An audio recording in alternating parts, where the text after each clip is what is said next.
ভাবলাম ছাদে বসে ড্রয়িং করব, কিন্তু আগের দিন খুব বৃষ্টি হয়ে পুরো ছাদে জল জমে গেছে, তাই ড্রয়িংও হবে না। ভেবেছিলাম প্রকৃতির ছবি আঁকবো, কিন্তু এখন ভাবছি কি আঁকি। তখনই দেখি গাছে একটা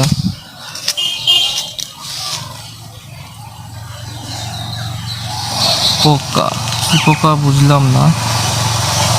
তা পোকাটা দেখে ভাবলাম একটা স্পাইডারম্যানের ড্রয়িং করি, যেটা আঁকাবো সেটা তোমাদেরকেও শেখাবো।